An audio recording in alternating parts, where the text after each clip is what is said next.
Ya, baik Bapak Ibu, waktu sudah menunjukkan 13.31 menit. Waktunya kita sudah akan memulai acara ini. Mohon izin Bapak Ibu, Assalamualaikum warahmatullahi wabarakatuh. Salam sejahtera untuk kita semua. Shalom, Om Swastiastu, Namo Buddhaya, salam kebajikan. Selamat datang rekan-rekan Sivitas Akademika, Lembaga Pendidikan Tinggi Yayasan Pendidikan Telkom, yakni Telkom University, ITTP Purwokerto, ITTS Surabaya, Akatel maupun dari universitas lain yang ada di Jawa Barat maupun di luar Jawa Barat. Selamat datang Bapak Ibu, terima kasih sudah join webinar melalui Zoom hari ini, Jumat 12 Juni 2020. Semoga dalam keadaan sehat dan berbahagia selalu Bapak Ibu.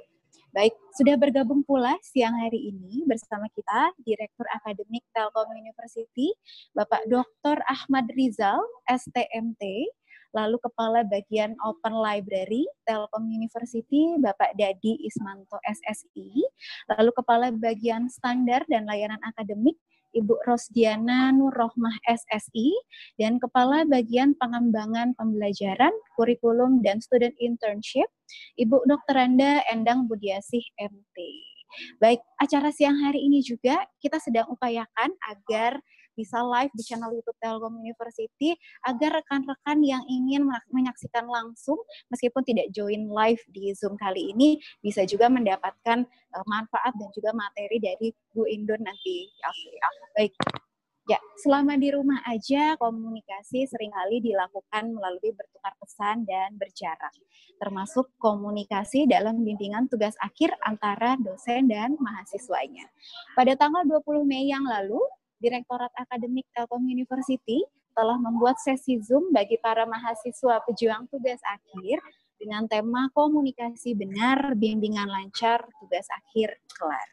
Nah, hari ini mari Bapak Ibu kita akan berbagi tips, lalu kita sharing bersama para dosen pembimbing yang biasanya berhubungan langsung dengan mahasiswa dengan topik bagaimana menumbuhkan interaksi bimbingan yang nyaman, tentunya bagi dosen, bagi mahasiswanya juga, gitu ya. Dengan narasumber Ibu Dr. Indun Lestarestiono, Master Psikologi, dosen psikologi Universitas Pajajaran yang sudah hadir juga siang hari ini. Selamat datang, Bu Indun. Salam dari kami Sivitas Akademika Telkom University. Baik, sebelumnya saya Ajeng, ya, selaku pustakawan Telkom University yang akan memandu acara siang hari ini, dan saya bacakan terlebih dahulu terkait tata tertib selama sesi Zoom berlangsung siang hari ini.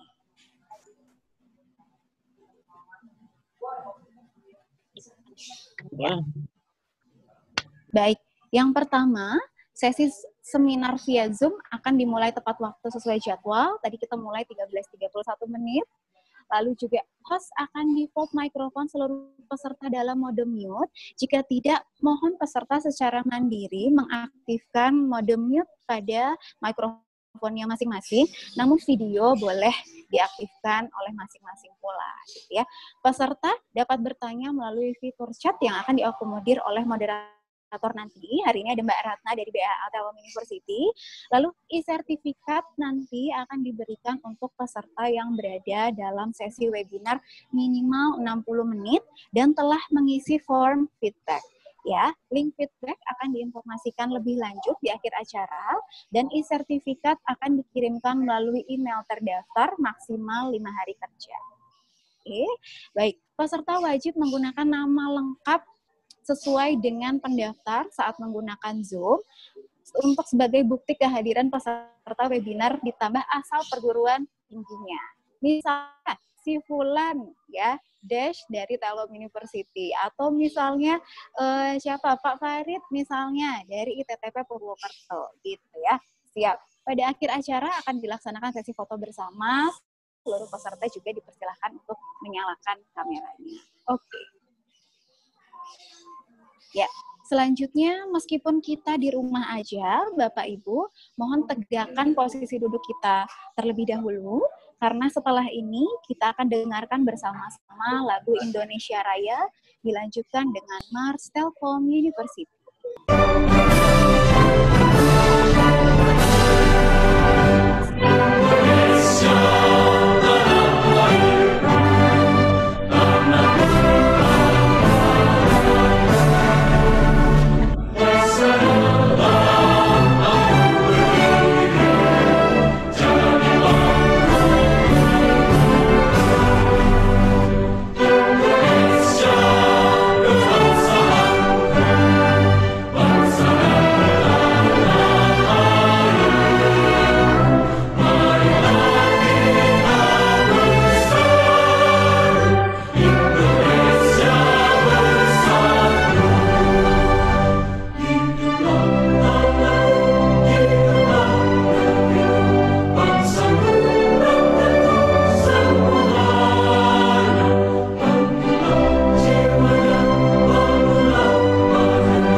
Satukan tekad bersama, padukan langkah, bawa bangsa menuju garis depan. Raih cita radu asa, singkirkan menang, tingkatkan inovasi, unggulan berprestasi, semua demi keluhuran bangsa, masyarakat adil sejahtera. Laksanakan pendidikan dengan semangat pengabdian, ciptakan kehidupan gemilang. Telkom University, kebanggaan Pertiwi, maju dengan karya, berperan bagi bangsa, bagi Indonesia, bagi dunia.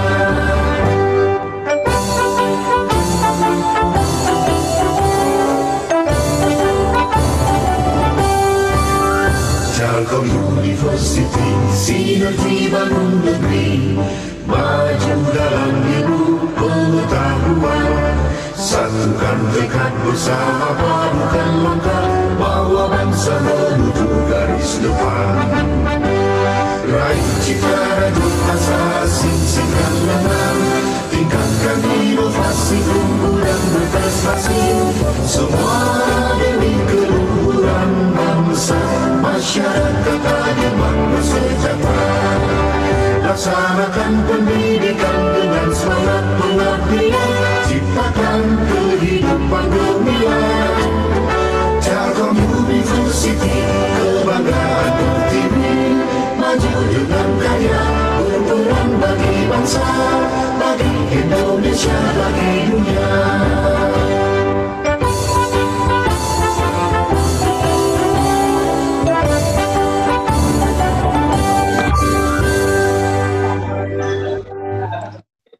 Baik, Bapak Ibu bisa rileks lagi duduknya. Tadi kita sudah mendengarkan bersama-sama lagu Indonesia Raya dan juga Mars Telkom University. Setelah ini kita akan mendengarkan sambutan dari Direktur Akademik Telkom University, Bapak Dr. Ahmad Rizal STMT. Waktu kami persilahkan, Pak. Assalamualaikum warahmatullahi wabarakatuh. Salam sejahtera untuk kita semua. Alhamdulillah, segala puji bagi Allah Tuhan semesta alam yang telah memberikan kita kesehatan dan kesempatan untuk bertemu di acara webinar kali ini. Sebelumnya saya ucapkan terima kasih kepada Ibu Dr. Indun Lestari yang bersedia hadir bergabung untuk memberikan pencerahan untuk kita semua. Kemudian kepada Bapak Dekan FRI yang juga ikut bergabung, Bapak Agus Ahmad Suhendra. Saya tadi sempat lihat di daftar pesertanya ada, sempat keluar videonya juga. Bapak Ibu semua, baik dari Telkom University maupun di luar Telkom University, kemarin saya sebarkan juga ke Akatel Jakarta, ke IT Telkom Purwokerto, ITTS Surabaya, dan saya lihat juga ada Ibu Yanti Rubianti dari Unpad yang ikut datang. Ini untuk katanya spesial mau lihat Bu Indun di acara ini. Selama masa darurat COVID-19 ini, Direktorat Akademik menyelenggarakan beberapa kegiatan. Salah satunya sudah kami laksanakan 20 Mei kemarin, itu untuk sisi mahasiswa, bagaimana mahasiswa berkomunikasi dengan dosennya. Nah, supaya kita bisa berimbang bagaimana dosennya mensikapi mahasiswanya, kita adakan sesi khusus untuk dosen seperti itu. Harapannya apa? Mahasiswa kita ya sebenarnya kita juga mengalami ya, butuh dukungan support secara psikologi gitu supaya bisa menyelesaikan tugas akhirnya dengan baik, tepat waktu, karena salah satu target yang kita inginkan kan mahasiswa lulus tepat waktu. Jadi bagaimana supaya komunikasinya terjadi dengan baik meskipun tidak bertatap muka seperti biasanya. Semoga dari dari kegiatan ini kita bisa meningkatkan cara komunikasi kita kepada mahasiswa, kita dengan sesama dosen dan sebagainya, sehingga membawa kebaikan buat kita semua, buat institusi kita maupun untuk mahasiswa kita. Rasanya itu saja. Semoga kegiatan ini berjalan dengan lancar dan membawa manfaat untuk kita semua. Assalamualaikum warahmatullahi wabarakatuh.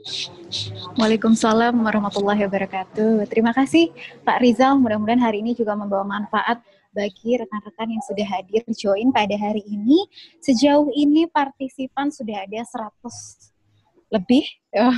Mantap sekali, semoga terus bertambah karena juga rekan-rekan yang lain pastinya ingin, sepertinya banyak yang kangen dengan Bu Indun kayaknya Pak. Banyak sekali mahasiswa-mahasiswa beliau yang join hari ini untuk menyaksikan langsung sharing dari Bu Indun. Baik, untuk setelah ini kita akan masuk kepada sesi sharing bersama Ibu Indun, dan tentunya selanjutnya acara akan dipandu oleh Mbak Ratna Astuti dari bagian administrasi akademik Telkom University. Silakan Mbak Ratna. Iya, terima kasih Mbak Ajeng.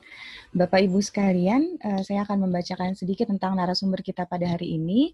Narasumber kita adalah Dr. Indun Lestari Setiono, Master Psikologi. Beliau lahir di Jakarta tanggal 24 Februari tahun 1950. Gelar sarjana hingga doktor beliau dapatkan dari Universitas Padjadjaran. Beliau mulai menjadi staf pengajar di Universitas Padjadjaran dari tahun 1979 hingga 2015. Selain itu, beliau juga pernah menjabat sebagai pembantu dekan 2 dari tahun 1996 hingga 2004. Beliau aktif sebagai tim bimbingan konseling di Universitas Padjadjaran dan juga sebagai ketua P3AI Universitas Padjadjaran. Selamat siang Ibu Indun.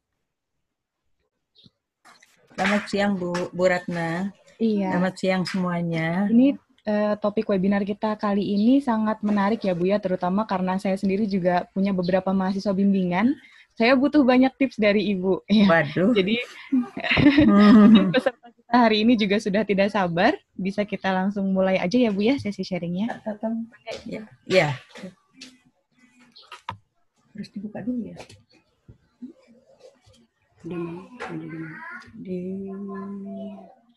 Di D. Itu ke Telkom. Bukan yang ini, sorry. Yang di turun-turun ke bawah. Bentar ya. Iya, Ibu. Kepada Bapak Ibu peserta webinar, jika ada pertanyaan yang ingin ditanyakan bisa disampaikan melalui chat, nanti akan saya bantu untuk menyampaikan kepada narasumber kita.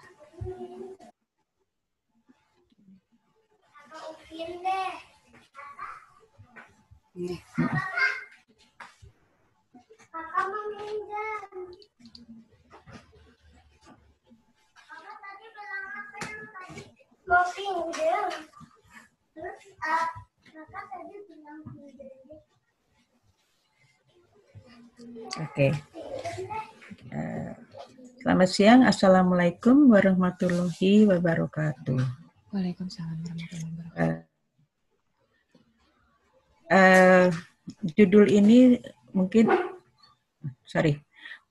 Judul ini kita sepakati waktu itu bersama-sama dengan Ibu Endang dengan alasan diawali dengan permasalahan yang muncul di dalam bimbingan tugas akhir yang ada di Telkom.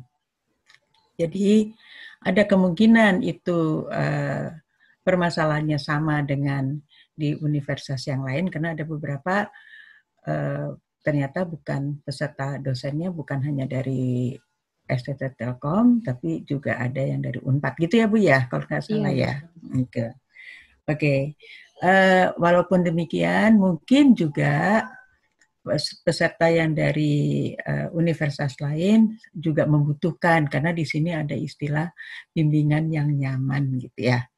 Nah, kemarin tuh munculnya adalah diawali dengan dosennya kok agak kasar ya, agak keras dalam bimbingan gitu. Jadi waktu itu saya bertanya sama Bu Endang bahwa nanti dulu kadang-kadang juga mahasiswanya yang bermasalah, tidak hanya dosennya yang bermasalah. Misalnya mahasiswanya nggak pernah mau baca, udah disuruh baca tapi nggak baca, gitu kan? Atau terus saya tanya keluhannya apa sebenarnya yang terjadi di keluhan dari dosen? Ya mahasiswanya nelponnya jam 11 malam. Ya iyalah, saya bilang gitu. Pastilah dosennya ngomel, apalagi dengan kondisi diam di rumah sudah kesel, jengkel gitu ya, suntuk gitu. Terus tiba-tiba ini minta bimbingan terus nelponnya jam 11 malam. Jadi memang ada apa sih sebenarnya? Kok mahasiswa tidak, ya bisa dikatakan tidak tahu diri gitu ya, sehingga muncul reaksi-reaksi yang tidak menyenangkan. Nah, mungkin saya di sini akan diawali dengan saya menggambarkan sebenarnya gimana sih bimbingan itu, komunikasinya, kemudian permasalahan untuk menyelesaikan tugas akhir itu sebenarnya apa, bagaimana gitu ya. Di sini komunikasi dalam bimbingan itu adalah dosen dan mahasiswa yang memiliki posisi yang tidak sama. Namun bukan seperti atasan dan bawahan. Ini yang harus disadari oleh dosen. Artinya posisi dosen dan mahasiswa itu sebenarnya posisinya sama. Bukan karena perintah, tetapi karena ya memang dia harus dibimbing. Kalau dia bukan kita yang membimbing, lalu siapa yang tanggung jawab sama anak ini, perkembangan ilmunya oleh siapa? Pastinya dosen. Jadi antara dosen dan mahasiswa itu saya mengatakan posisinya harusnya sama. Tidak ada bawahan, tidak atasan. Jadi bukan sama dengan kalau kita karyawan. Ada atasan, ada direktur, ada bawahan. Kemudian satu sama lainnya harus saling menghormati dan menghargai satu dengan yang lain. Artinya di sini dosen harus paham siapa mahasiswanya, tapi mahasiswa juga jangan lupa. Dia juga harus paham siapa dosen itu siapa. Jadi dulu sempat ada nih ya, mahasiswa saya. Saya tanya sama dia, kamu kapan maju untuk presentasi proposal, saya bilang gitu. Disuruhnya sama pembimbing minggu-minggu ini, Bu. Tapi saya masih males Nah, itu berarti dia, mahasiswa ini tidak menghargai saran dari dosennya. Gitu kan? Jadi di sini mahasiswa tidak menghormati dosennya. Atau dia sebaliknya. Misalnya dosen saking jengkelnya ini anak nggak ngerti-ngerti, tapi tidak mau mencari tahu. Sebenarnya yang membuat mahasiswa ini tidak mengerti itu di mana, terus marah dan mengungkapkan kalimat yang mungkin menyinggung pribadinya. Misalnya, kok kamu bego amat sih, yang begini aja nggak ngerti-ngerti. Misalnya seperti itu. Nah itu akan membuat tersinggung. Jadi kalau kita mau memberi feedback, barangkali dosen juga harus berpikir yang diungkapkan jangan orangnya, tetapi perilakunya. Kok kamu kenapa sih? Kan saya sudah bilang tadi bahwa kamu hari ini kita ketemu membicarakan topik ini. Terus kenapa kamu tidak siap? Nah, barangkali itu yang harus diungkapkan. Jadi mahasiswanya tidak tersinggung, tetapi dia paham bahwa dia salah. Gitu ya. Kemudian perlu dibuat kesepakatan bila akan melakukan kerjasama. Maksud saya kesepakatan ini lebih mengarah kepada waktu. Jadi saya terbayang dosen-dosen itu pekerjaannya kan tidak hanya mengajar, tetapi pekerjaannya juga yang ngurusin struktural, benar nggak Bu? Menguruskan struktural, belum lagi harus penelitian, belum lagi pengabdian masyarakat. Jadi kemungkinan untuk di tempat juga sangat bervariasi. Ya, jadi intensitas untuk diam di tempat itu tidak bisa diprediksi. Nah, berarti kan dosen sendiri yang tahu perencanaan kerjaannya. Jadi saya dulu suka bantu di BSNP. Nah, di situ tuh teman-teman kok enak banget ya mereka itu setiap kali bisa untuk ke BSNP, sementara saya terbatas gitu ya. Nah, kondisi-kondisi seperti ini yang berarti si dosennya harus tahu kapan dia harus membimbing dan kapan dia bisa waktunya, dan dia tidak boleh marah kalau misalnya dia diganggu pada saat di hari libur, karena itu sudah kesepakatan gitu ya. Jadi jangan sampai hari Minggu datang karena memang bisa ketemunya adalah hari Sabtu dan Minggu, padahal itu hari libur, lalu dosennya marah. Nah itu nggak bisa.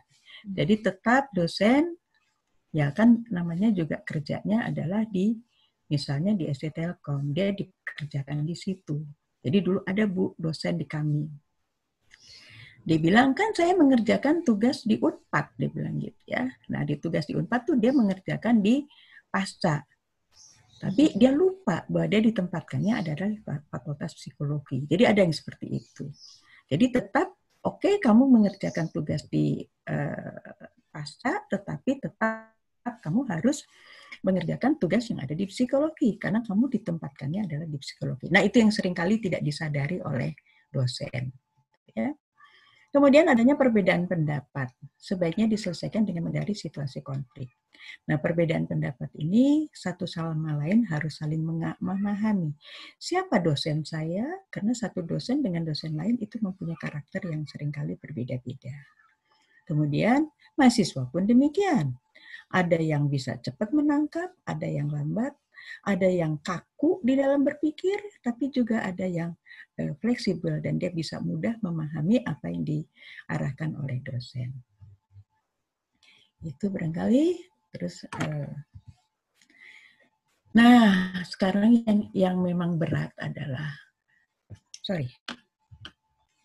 permasalahan yang membuat tugas akhir adalah biasanya menetapkan identifikasi permasalahan dari teori yang akan dikembangkan dan kehidupan realita yang dihadapi.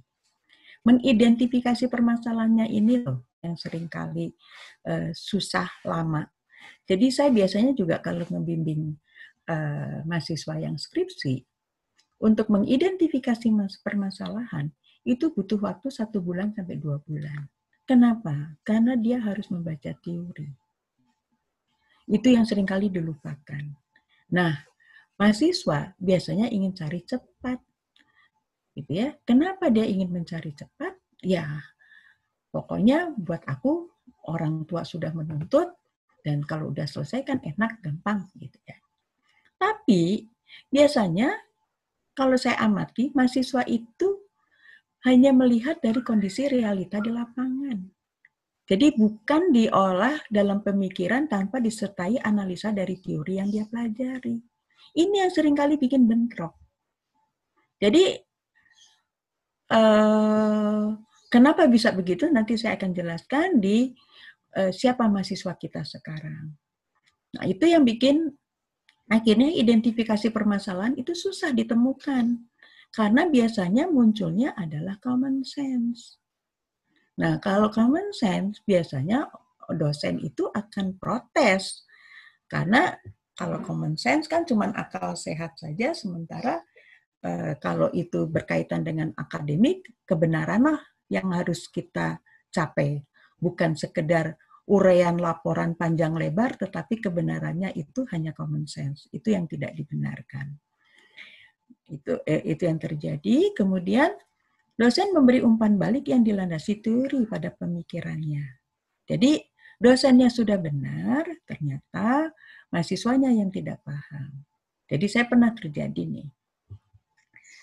Saya bilang, silakan kamu baca ini untuk mengembangkan wawasan kamu. Jadi saya suruh dia baca teorinya. Lalu dia ngadu ke PD1, waktu itu anak bimbingan saya.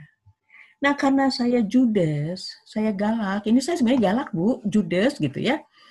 Jadi si teman saya ini percaya bahwa saya itu galak sehingga si mahasiswa itu ingin mengganti pembimbing.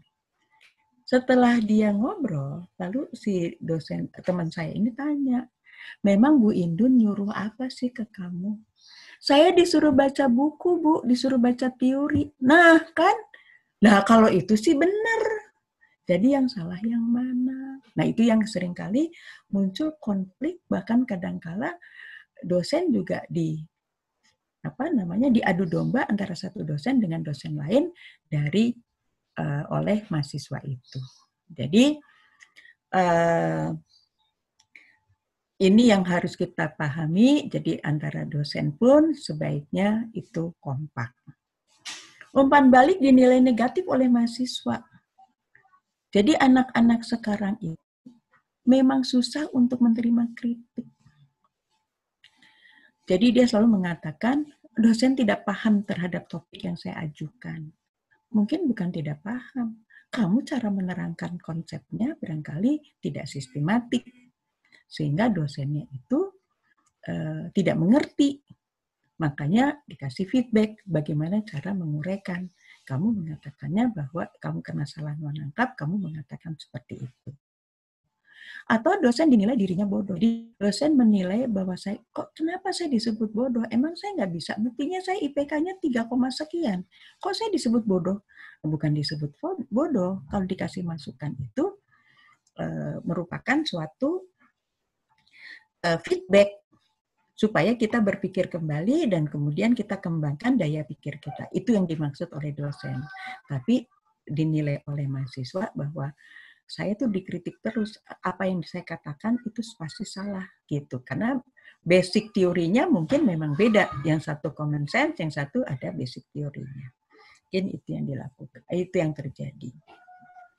Kemudian, nah ini yang berat untuk dosen ya. Mahasiswa yang kita hadapi itu zaman now. Apa sih artinya zaman now? Dia terbiasa dengan Google. Dia terbiasa dengan email. Jadi dia tidak jarang untuk melakukan kegiatan membaca. Membaca yang dia baca adalah dari laptop, dari YouTube atau yang dari manapun. Yang belum tentu dari YouTube itu udah pasti benar. Nah ini yang seringkali terjadi suatu konflik antara dosen dengan siswa. Sehingga karena dia ingin cepat, jadi dia tidak mengulik secara mendalam persoalan yang dihadapi. Ini adalah tantangan yang berat bagi dosen. Di sisi lain, mahasiswa itu terbiasa dengan misalnya nih, dia banyak waktu SMA, dia proses belajarnya adalah dengan ikut les, kemudian atau ikut bimbel, sehingga dia sasarannya itu bukan mendalami suatu persoalan, tetapi dia melihatnya pada. Saya punya klien, dia sudah semester 5 dan sebentar lagi adalah dia skripsi.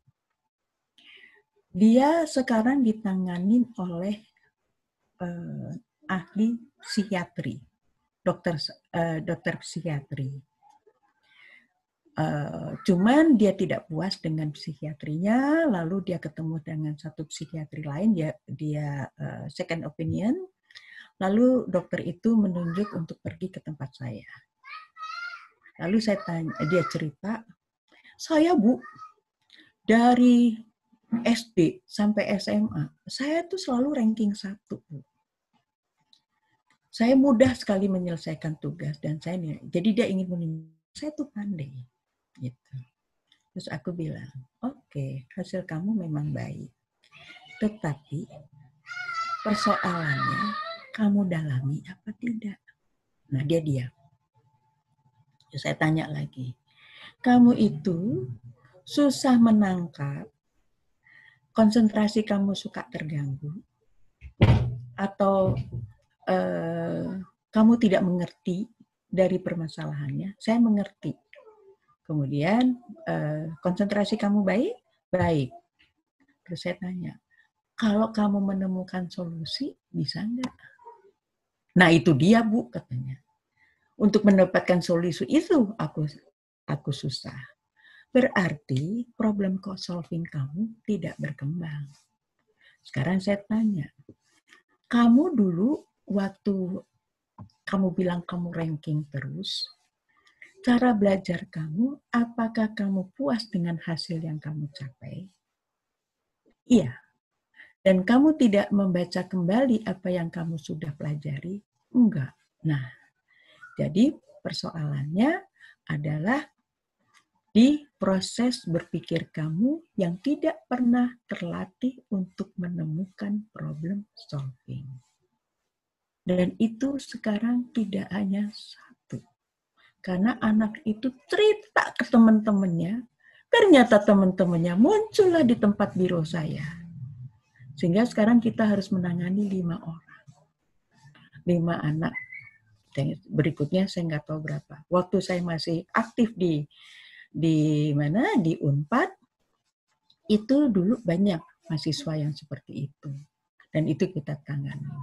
Jadi, tantangan yang paling berat pada dosen adalah seperti itu. Memang menjengkelkan, karena itu bukan ilmunya. Dan materinya juga bukan materi permasalahan untuk tugas akhirnya. Ini lebih kepada interaksi psikologisnya.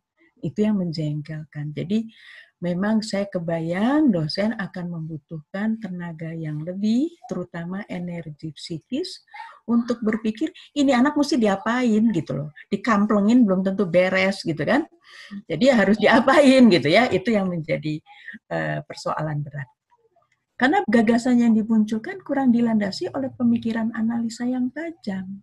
Karena dia tahu beres. Jadi klien saya itu, sampai untung dia datang sama ibunya. Lalu ibunya bilang, oh gitu ya Bu ya. Memang sih, waktu SD dulu saya bacain Bu. Bayangin. Materinya dibacain. Jadi anak saya tinggal menjawab pertanyaan yang saya buatkan. Wah, ibunya nyesel banget.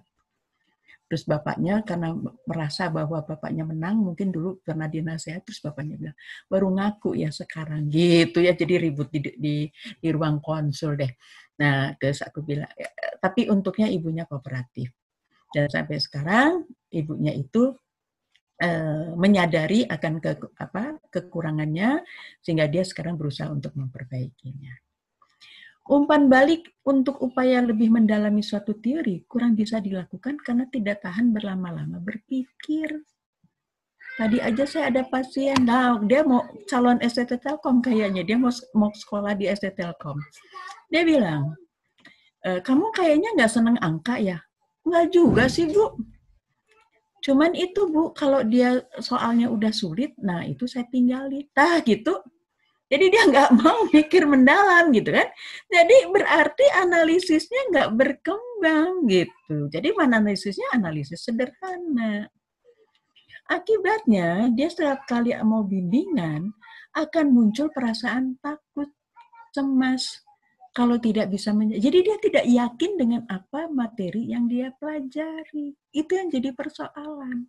Jadi belum apa-apa, maka bahkan mendingan aku nggak menghadap dosen, mendingan aku nggak bimbingan, karena kalau aku bimbingan, aku nggak bisa jawab pertanyaannya. Jadi itu akhirnya menjadi lingkaran setan buat pribadi dia. Itu yang membuat dia akhirnya nggak selesai-selesai. Gitu ya. Jadi kemarin ada teman yang dosen di ST Telkom bilang, aku tuh bimbingannya itu 300 orang loh Bu. 30 orang apa 300? 30 orang gitu. Sebanyak itu. Mungkin bukan 30 orang. Tapi karena yang dia bimbing nggak lulus-lulus. Jadi nambah lagi, akhirnya jadi 30 orang gitu kan. Kemungkinannya akan terjadi seperti itu. Jadi ya gimana caranya untuk supaya kita membimbing tapi dia bisa cepat selesai dalam waktu 1 semester. Seperti Bapak Direktur tadi yang mengatakan bahwa kita mengharapkan bahwa untuk bisa cepat, tepat waktu. Kecemasan ini yang membuat ia jadi kurang mengontrol keputusan yang akan diambil. Pertimbangan nilai sosialnya tidak terpikirkan. Yang penting aku mau bimbingan. Pada saat itu dia lagi santai, tidak lagi cemas, makanya dia ingin bimbingan. Nah, dia tidak kontrol lagi bahwa itu jam berapa, tempatnya di mana. Itu barangkali yang perlu kita sikapi. Kemudian, jadi akibatnya dia kurang terampil untuk menentukan sikap dalam bimbingan. Pertimbangkan orang yang akan siapa orang yang dihadapi, situasinya, serta waktu akan menghadap itu bagaimana. Terbiasa segala sesuatu diberitahu termasuk langkah-langkah yang harus ia lakukan. Jadi nalarnya yang tidak jalan, terutama yang terkaitan dengan situasi sosial. Ya, ini itu ya Bapak Ibu dosen, kondisi mahasiswa yang kita hadapi. Oke, kita lanjutkan. Kebijakan yang perlu dipertimbangkan. Jadi mungkin universitas atau fakultas harus membuat kebijakan, membuat peraturan yang terkait dengan proses bimbingan baik yang berlaku bagi mahasiswa, bimbingan baik yang berlaku bagi mahasiswa dan juga berlaku bagi dosen pembimbing. Jadi maksud saya imbanglah. Jadi saya waktu dikatakan bahwa waktu pertama kali saya diminta untuk bikin membawakan ceramah seminar ini, dikatakan dosennya tidak sabaran, dosennya ini nanti dulu, saya bilang gitu. Jangan kita hanya melihat dari segi mahasiswa, tapi tolong kita tanya dulu. Dan juga rasanya seperti apa, diperlakukan apa oleh mahasiswa. Jadi ini harus timbal balik. Maka masing-masing dari kemahasiswaan dan dari dosen itu perlu ada yang ikut di dalam membuat peraturan ini. Masing-masing ditetapkan konsekuensi bila tidak menjalankan sesuai dengan peraturan, harus dibuat juga, maksudnya masing-masing harus ada konsekuensinya, baik bagi dosen maupun bagi mahasiswa. Jadi kalau dosen itu terlambat, konsekuensinya apa? Kalau dosen itu melanggar bahwa sudah janji, berarti konsekuensinya apa? Jadi itu yang harus ditetapkan, sehingga kalau dosen misalnya ada tugas keluar kota, padahal ada janji dengan mahasiswa ini, mau tidak mau dosen ini perlu memberitahu sebelumnya, sebelum berangkat, memberitahu kepada mahasiswa dan menetapkan apa yang harus dikerjakan oleh mahasiswa selama dia ada di luar kota. Itu barangkali. Kemudian kalau mahasiswanya yang melanggar, ya berarti sanksinya harus jelas. Ini harus konkret, dibuat di dalam kebijakan itu. Supaya pada saat kita menghadapi dosen itu, menghadapi mahasiswa itu, dosennya nggak konflik untuk menetapkan konsekuensi tadi. Ya.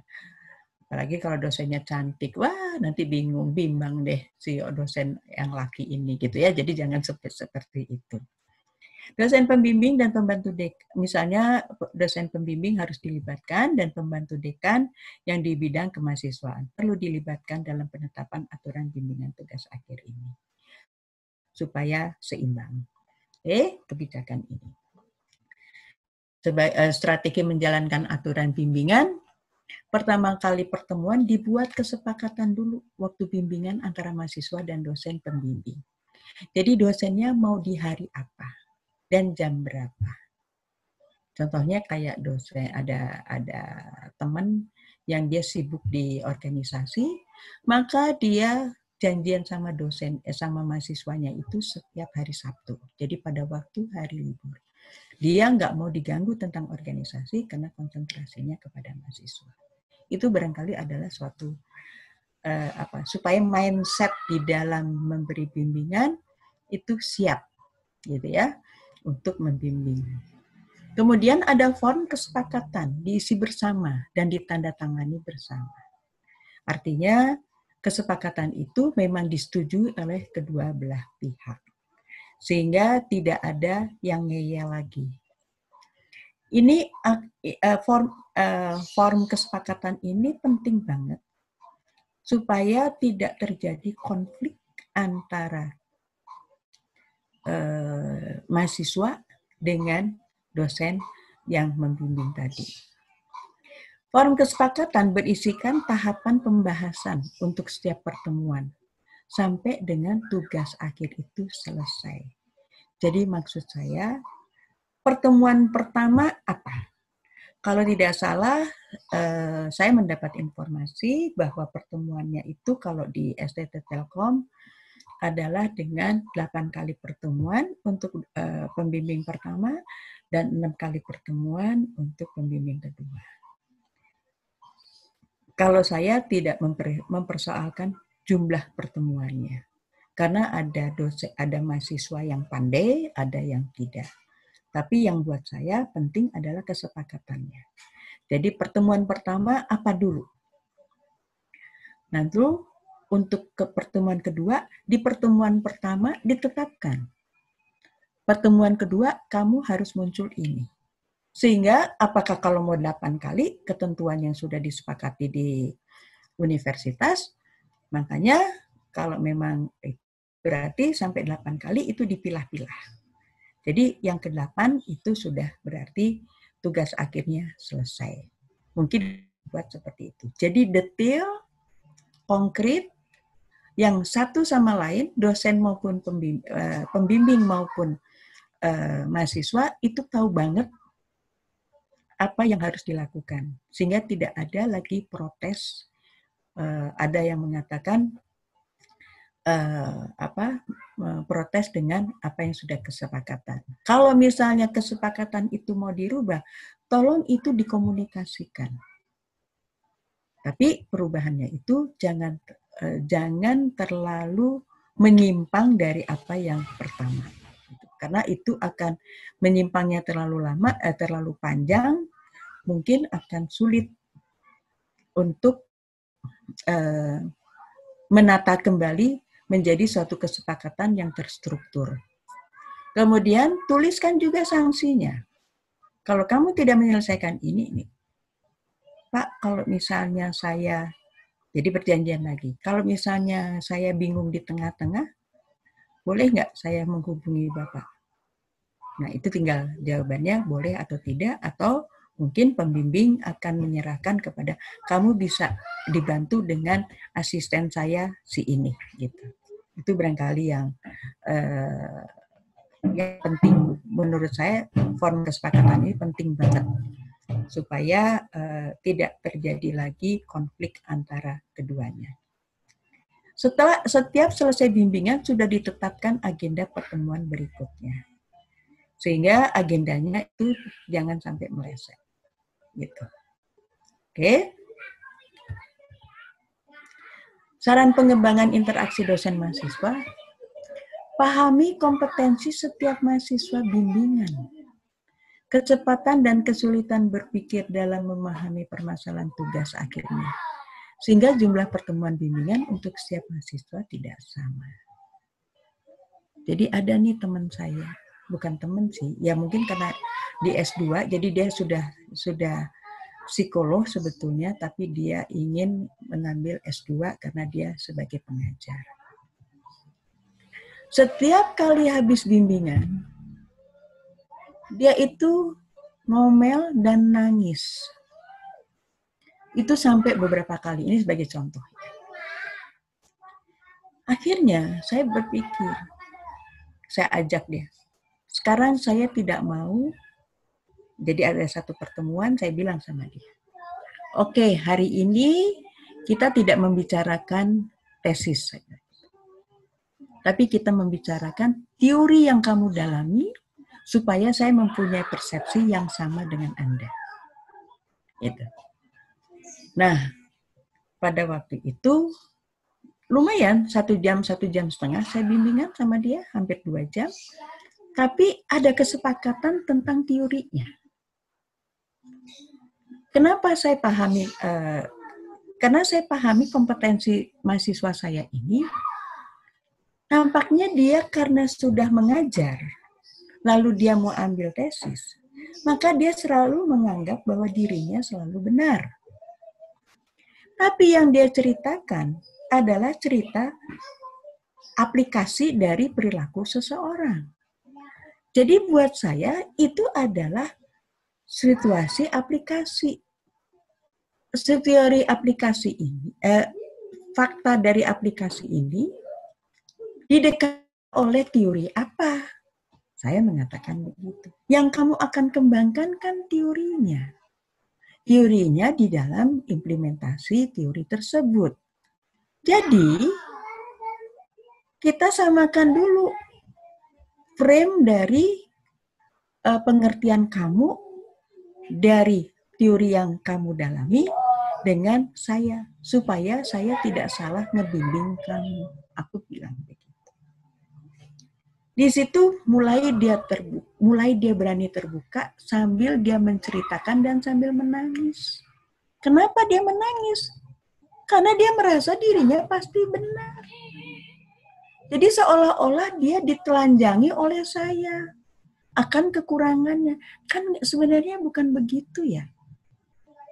Artinya kan di dalam kita bimbingan itu kan adanya suatu kesepakatan pengertian terhadap teori yang kita ulas.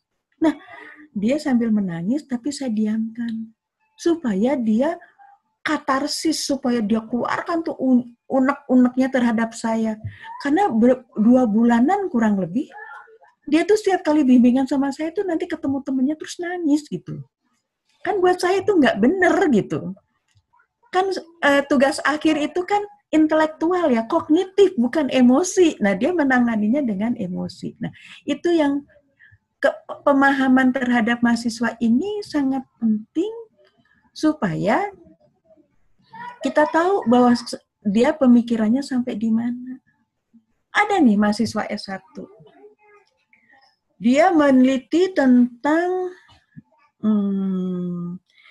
BEM, aktivis-aktivis yang ada di lingkungan Unpad waktu itu. Tapi dia sendiri tidak pernah aktif di BEM, kebayang? Jadi semua yang dia ungkapkan teori, praktisnya itu sederhana banget.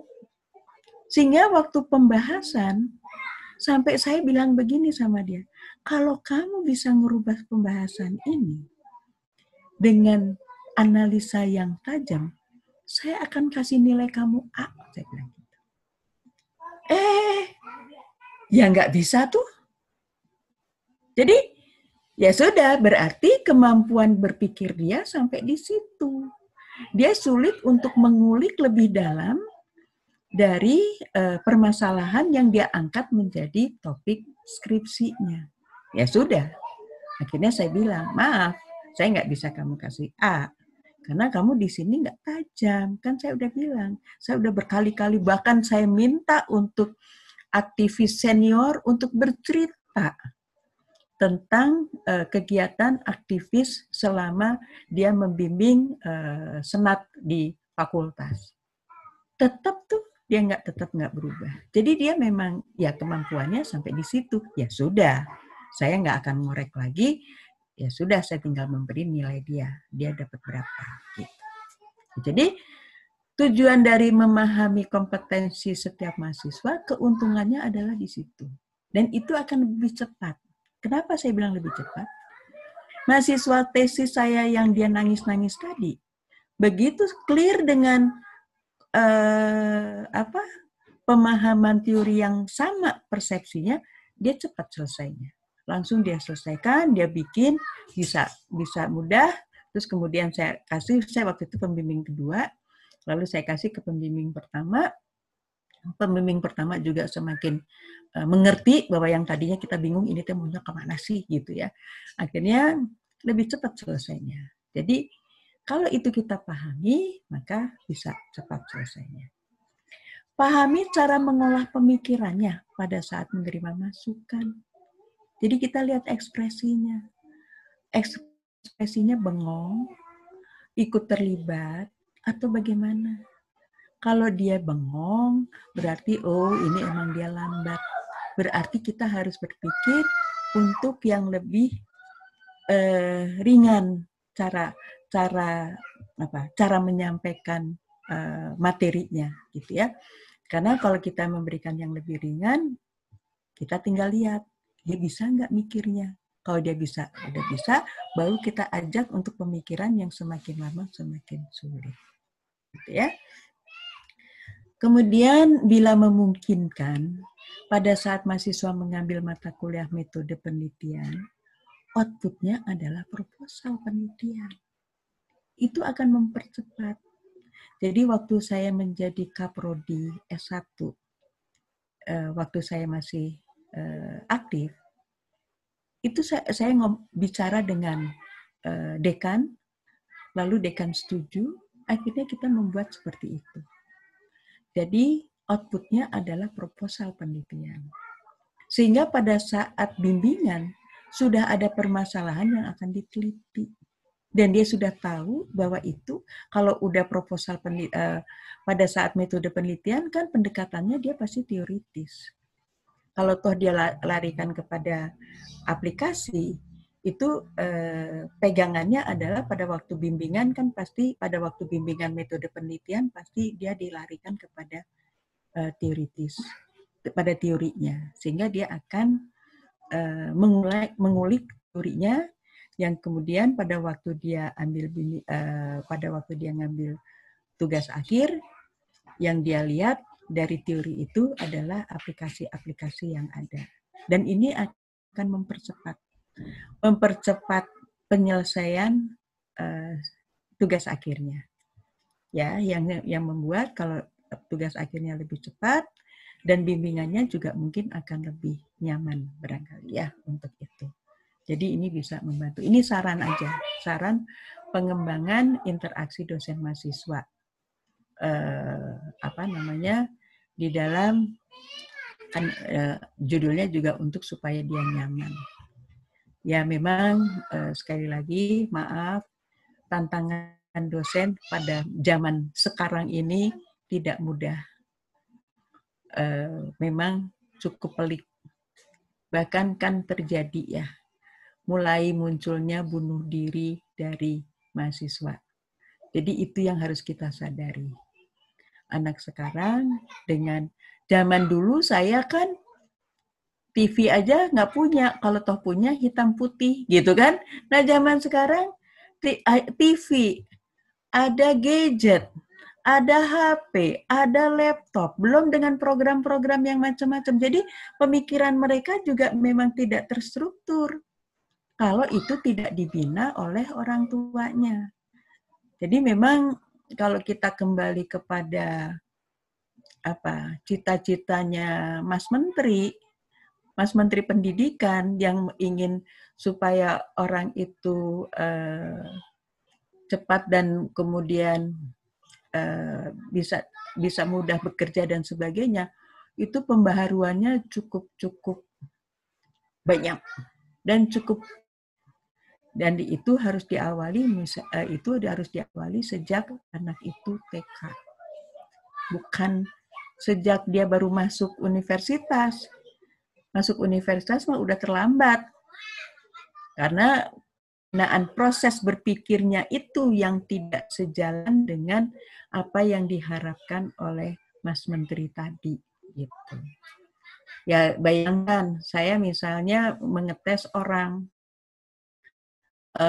lalu kamu kalau misalnya ditugaskan keluar kota atau keluar, kira-kira sedia nggak? Nanti dulu Bu, saya tanya dulu sama ibu saya. Nah, kebayang nggak? Padahal dia sudah sarjana gitu kan? Itu yang terjadi, itu real yang kita hadapi. Itu yang harus kita perbaiki. Jadi perbaikinya dari mana? Sejak dini. Karena kalau diperbaiki sejak dini, itu akan mempermudah kita. Tapi, nah sekarang makanya saya akan mengatakan kepada dosen-dosen, itu kenapa kita sulit, ya memang tantangan kita sulit karena pembinaan dari bawah, jadi jangan nyalahin lagi SMA-nya gimana, jangan nyalahin lagi SMP-nya gimana. Kalau saya sih lebih mengarah kepada dari TK-nya gimana gitu. Jadi proses berpikirnya yang memang dikembangkannya udah selalu instan gitu. Dia terbiasa dengan instan, itu yang menyebabkan sampai mahasiswa ya sudah jadi gitu ya, udah jadi instannya, itu yang membuat kita sulit. Jadi makanya mudah-mudahan kalau programnya Mas Menteri ini jalan untuk berarti berapa tahun lagi ya? 8 tahun, 12 tahun lagi baru dosen-dosen ini akan nyaman karena berpikirnya si mahasiswa itu sudah tidak seperti yang sekarang kita hadapi. Oke, saya kira ini saja sebagai pengantar. Mungkin kita dalami dengan tanya jawab ya, Bu Ratna ya. Iya, baik Ibu. Tadi waktu baru awal-awal pemaparan sudah ada satu pertanyaan yang masuk. Bagaimana menghadapi mahasiswa milenial saat ini, Ibu? Mungkin bisa ada tips dan triknya dari Bu Indun? Mahasiswa milenial, ya. Iya, itu yang menyebabkan. Tadi ya, Bu ya. Jadi kebanyakan anak-anak sekarang itu karena perubahan permasalahan yang dia hadapi itu cepat berubah, itu yang membuat dia seringkali juga tidak serius dengan satu hal dengan hal yang lain. Jadi maksud saya, baru dia mendalami sesuatu, tiba-tiba sudah ada yang harus dia dalami lagi. Nanti ini belum selesai, sudah ada persoalan baru lagi. Nah itu yang persoalan baru itu yang membuat yang dia juga berminat gitu. Jadi akhirnya dia cuman oh ya ini tahulah, oh ya ini tahulah, oh ya ini tahulah gitu ya. Jadi kondisi ini yang harus kita pelan-pelan untuk kita proses. Contoh ya, ini Bapak atau Ibu, saya nggak tahu Bapak atau Ibu, ada mahasiswa saya yang logic thinking-nya nggak jalan, kebayang nggak? Analisanya nggak jalan. Jadi kalau misalnya bimbingan tatap muka, dia ngerti, dia mengangguk dan mengerti, kayaknya mengerti karena kalau saya suruh ulang dia bisa. Begitu dia tulis, nggak karu-karuan. Jadi artinya laporannya itu tidak terstruktur. Jadi kan nggak puguh kan, mau kemana kamu mau menelitinya gitu. Akhirnya saya lama-lama ada sih rasa jengkel gitu ya, tapi saya pikir nggak boleh saya jengkel. Saya nanya sama dia, kamu tuh logika berpikirnya gimana sih? Saya bilang gitu. Terus, nah itu dia Bu. Nah loh, kok itu dia? Jadi dia mengakui bahwa dia logika berpikirnya tidak baik. Nah, terus saya nanya, kamu dulu kalau pelajaran matematik, kamu suka nggak dan mudah nggak untuk kamu? Itulah Bu, matematik. Dulu saya tinggalkan, kebayang nggak? Jadi saya selalu lari dari matematik. Jadi gimana Bu sekarang saya? Saya harus belajar matematik. Ya enggak lah, kamu sudah S2, saya bilang gitu. Nah, cara saya adalah dengan, oke, yang kamu akan dalami adalah teori yang mana? Dia tentukan kan, misalnya teori A. Oke, kamu baca, kamu uraikan secara intinya apa, kamu ketemu saya. Dah. Jadi dia baca, dia ketemu saya, oke, dia bisa untuk itu. Lalu kamu akan melawan teori tadi dengan teori yang mana? Dengan teori ini. Oke, kamu baca, kamu temukan intinya.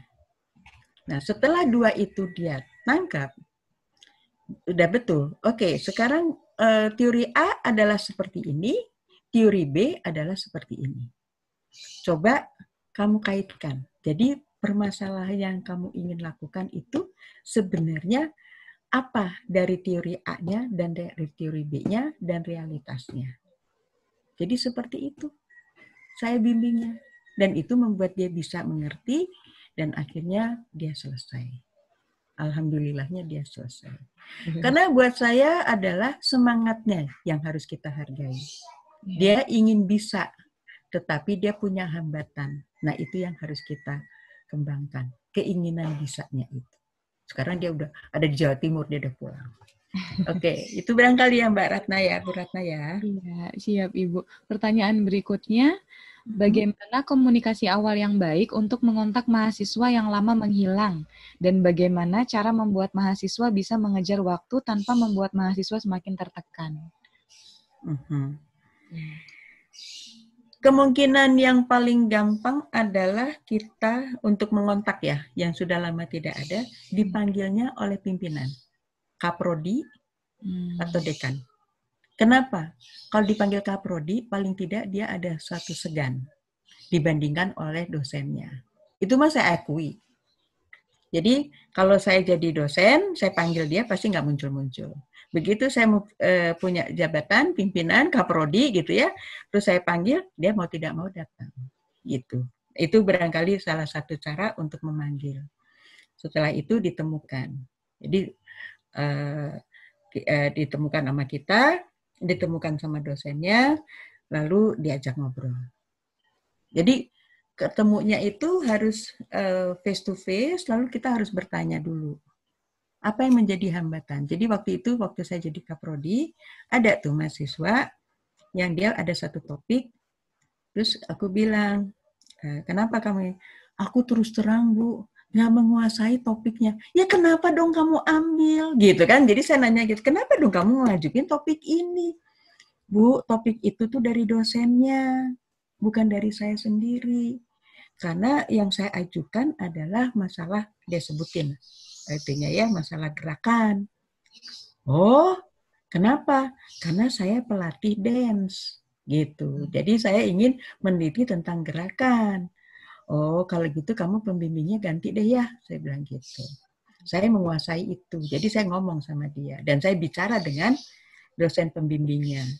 Karena kalau kamu kesini terus, kamu tuh nggak selesai-selesai, karena dia memang minatnya tidak di situ. Udah males, udah zaman now gitu ya, zamannya milenium, terus disuruh ngotot untuk mendalami teori yang buat dia sulit untuk dia kuasai, gitu. Jadi itu yang saya lakukan. Nah, untuk mengejar, wah ini caranya memang beda-beda ya Bu ya. Iya. Jadi kalau saya sempat melakukan dengan mengejar itu adalah hari ini kamu, jadi kalau di Fakultas Psikologi Unpad mah dosen-dosennya kadang-kadang konsinyir. Jadi anak itu dikonsinyir. Tapi dosennya juga harus ada. Jadi misalnya dia mengejar karena cepat, jadi dia harus sampai sini, berarti kamu konsinyir 1 minggu, jadi begitu dia selesai, kasih ke dosen, itu yang dilakukan oleh Unpad. Apakah itu bagus atau tidak, yang pasti yang berkorban adalah dosennya. Terlalu berkorban menurut saya, gitu ya. Jadi mungkin harus ada cara lain, dia pulang, dia di rumah, lakukan, tapi susah. Untuk zaman milenial itu emang susah. Jadi memang konsinyir saja sudah susah, apalagi dengan seperti itu. Jadi memang mengejarnya ya mungkin harus dikonsul dulu mahasiswanya, terus dikenakan perasaannya. Coba kalau kamu posisinya sama dengan saya sebagai pembimbing, kamu ingin saya cepat selesai, tapi saya memberi perilaku kayak kamu. Mungkin nggak saya cepat selesai? Nah, mungkin dikembalikan ke situ. Jadi mungkin harus konsul dulu kayaknya. Jangan langsung dikejar hanya materinya. Mungkin itu saran saya sih. Iya, terima kasih banyak Ibu. Lanjut ke pertanyaan berikutnya. Jika satu mahasiswa memiliki 2 dosen pembimbing, terdapat perbedaan pendapat antara kedua pembimbing. Sebaiknya apa yang dilakukan oleh mahasiswa? Sebenarnya saya nggak tahu cara yang di STT Telkom itu bagaimana. Tetapi kalau ada 2 pembimbing, sebaiknya bimbingan bersama. Untuk tahap 1, tahap 2 itu bimbingan bersama. Supaya menyamakan kerangka pikir pembimbing pertama dan pembimbing kedua. Baru kita jalan masing-masing. Karena kalau misalnya diawali dengan udah sendiri-sendiri, dua-dua dosen itu tidak salah. Tapi pendekatannya berbeda. Kalau pendekatannya berbeda, mungkin bisa lebih mengembangkan. Cuman satu, kerangka pemikirannya sama apa tidak. Gitu. Jadi artinya, misalnya aja, saya pembimbing dulu, kebetulan pembimbing pertamanya adalah dekan. Kebayangkan kalau dekan tuh sibuk banget. Ya, saya pembimbing kedua. Jadi yang saya pelajari adalah pembimbing pertama. Biasanya pembimbing pertama itu akan ngulik apa? Dia akan ngulik teorinya. Jadi pada saat dia bimbingan sama saya pelajari teorinya itu, saya dalami berdua mahasiswa itu. Supaya nanti kalau dia ke pembimbing pertama, udah beres gitu. Nah, itu saya lakukan, kemudian dikaitkan juga dengan aplikasinya. Jadi aplikasinya itu dari saya, teorinya itu adalah dari pembimbing pertama.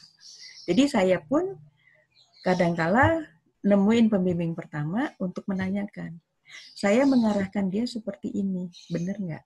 Sesuai nggak? Jadi memang pembimbing pertama dan pembimbing kedua tuh yang sebenarnya harus satu konsep. Ya. Jadi mungkin yang membagi bagi pembimbingnya itu dipertimbangkan. Dan barangkali itu yang untuk kebijakan tadi. Yang tadi saya ungkapkan kan tentang kebijakan, nah itu dikembalikan ke situ. Oke, mungkin itu jawaban saya. Baik, Ibu. Berikutnya ini ada tentang fenomena di mana mahasiswa itu yang penting lulus gitu ya, Bu ya. Jadi nggak peduli nilai. Itu kira-kira sebagai dosen untuk menyikapinya harus seperti apa, Ibu? Itu yang akhirnya nilainya jadi menurun ya. Iya. Pasrah standarnya jadi turun ya. Iya, biasanya begitu tuh. Sekarang saya kembali lagi kepada dosen-dosen atau kepada fakultas. Ingin standarnya turun atau ingin tetap? Pasti ingin tetap, bukan? Iya. Ya, betul. Jadi kita harus mengatur strategi. Kalau misalnya kayak tadi, misalnya metode penelitian, mata kuliah metode penelitian harus sinambung dengan pengambilan tugas akhir, gitu. Nah ini yang mungkin yang harus dibicarakan di antara dosen, sehingga yang penting lulus ini tidak penting lulus lagi, tetapi dia akan berpikir bahwa gimana caranya saya bisa. Artinya gini, kita harus sepakat, yang penting teori dan indikator-indikator yang ada di dalam teori itu dia harus kuasai. Itu harus keluar dari mata kuliah metodologi penelitian. Nah, tinggal sekarang dosen pembimbing tugas akhir tinggal mengamplas untuk tadi indikator-indikatornya itu udah benar atau tidak dan sebagainya. Paling tidak proses berpikir untuk indikator di dalam penelitian sudah nempel di mahasiswa itu.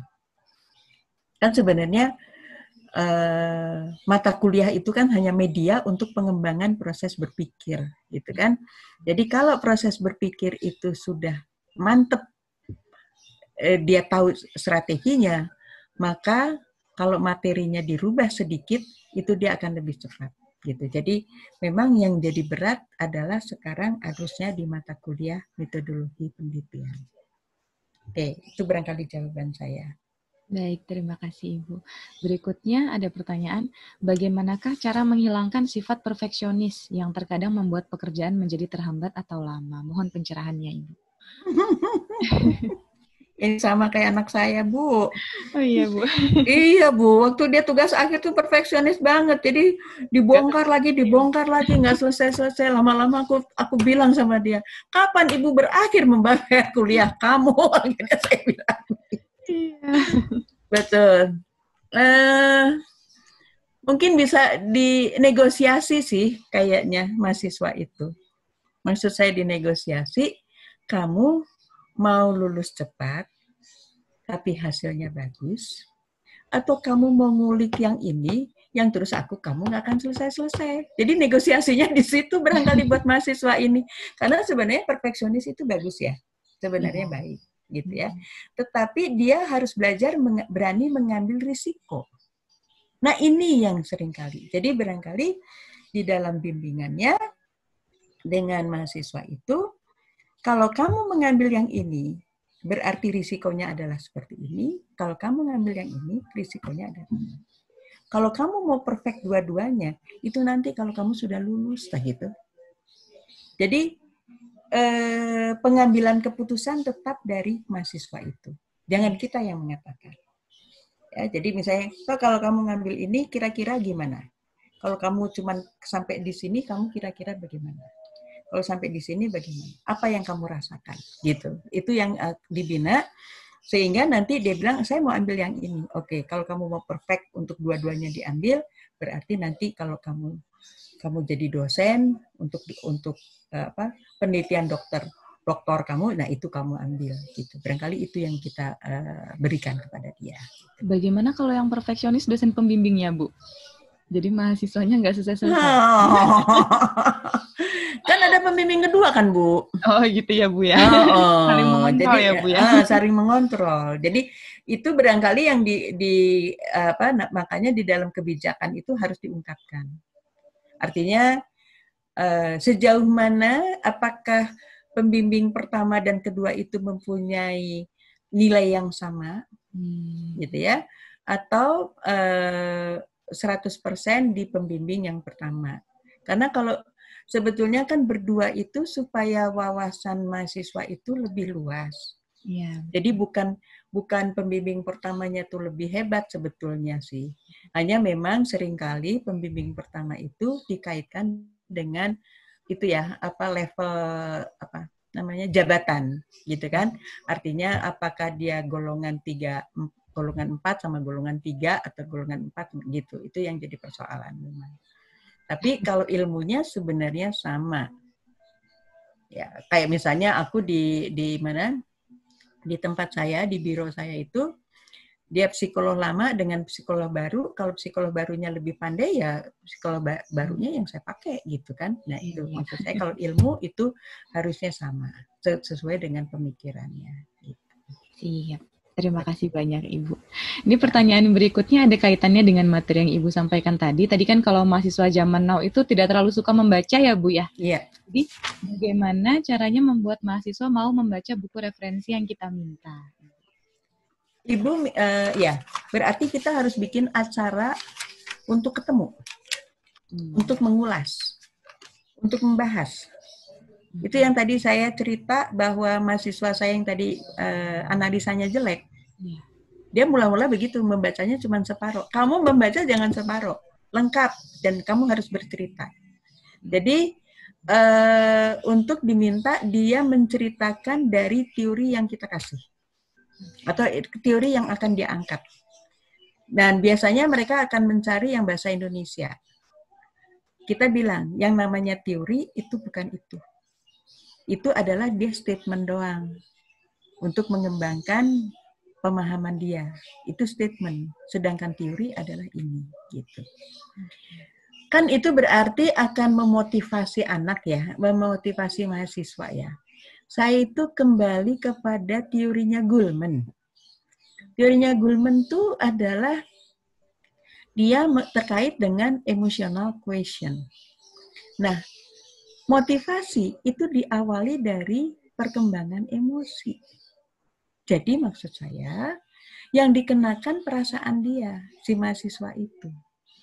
Jadi kan tadi dikatakan bahwa mahasiswa itu nggak mau membaca.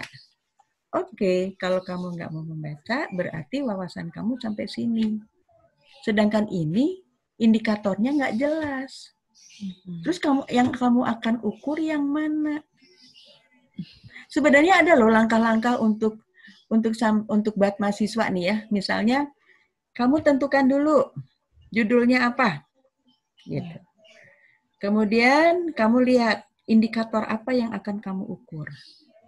Apakah indikator itu bisa diukur atau tidak? Kalau indikator itu tidak bisa diukur, jangan kamu ambil, kamu ganti judul yang lain, gitu. Jadi ada langkah-langkah itu. Itu barangkali bisa kita kasih kepada mahasiswa.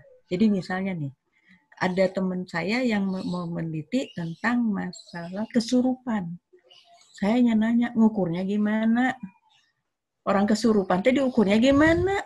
Teriak-teriaknya, guling-gulingnya gitu ya. Nah, kan nggak bisa. Jadi mungkin nggak. Jadi barangkali kesurupan itu kamu kembalikan kepada persoalan lain. Apakah emosinya atau reaksinya yang tidak terstruktur. Barangkali itu yang bisa kamu lakukan. Oke?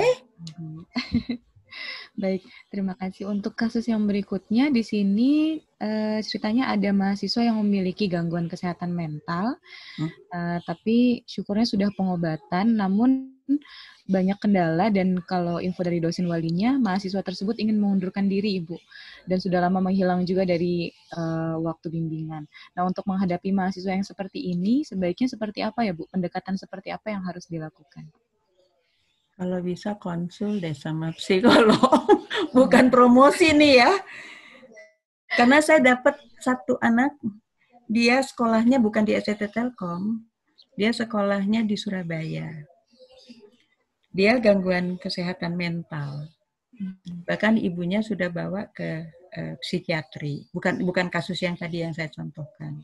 Ini mah betul-betul udah, saya aja waktu menghadapi agak takut digebuk gitu loh, takut dikampleng gitu ya.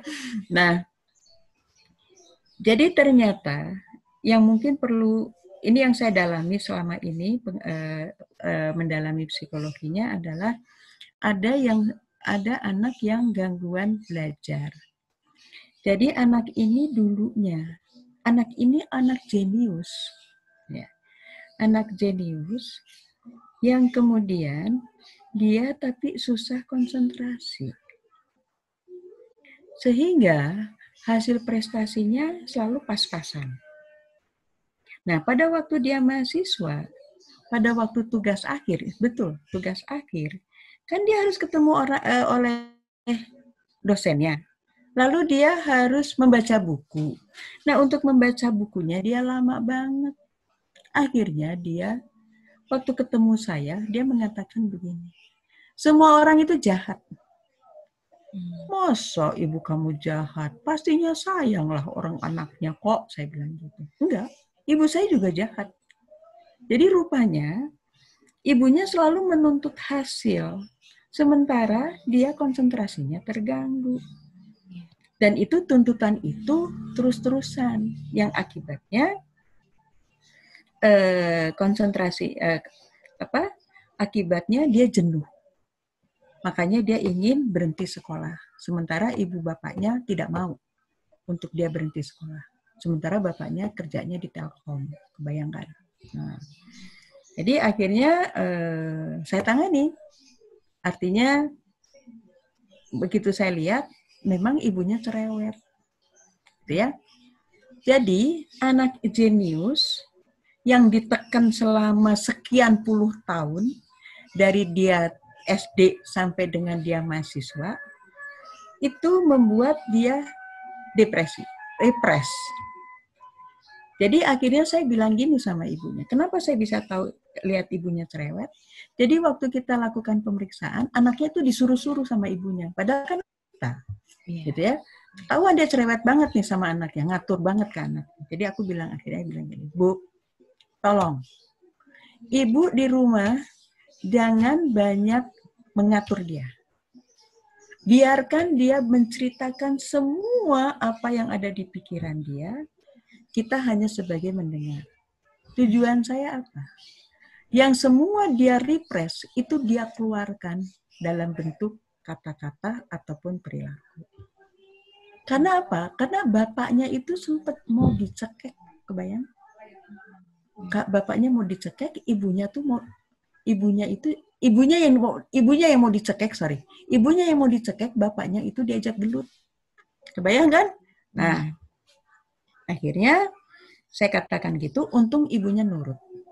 Saya bilang sama ibunya, saya bisa berani tanggung ibu tuh selalu mengatur dia. Sementara dia punya hambatan konsentrasi. Jadi tolong Bu, ibu diam, biarkan dia mengekspresikan. Nah, untungnya ibunya nurut. Dan anak itu pada waktu datang ke saya lagi, dia sudah mulai bisa berkomunikasi. Gitu. Nah, terus kemudian waktu saya temukan lagi dengan ibunya, sudah mau dia berbicara dengan ibunya dengan baik. Dan dia udah mau sekolah lagi. Saya bilang, Bu, konsultasinya udah selesai, karena tujuan saya adalah menyatukan ibu dengan anak ini. Mungkin untuk pengembangannya silakan, mungkin anak main musik, karena menurut saya kalau gangguan mental itu gangguannya adalah di emosi. Nah akhirnya anak itu saya suruh main musik.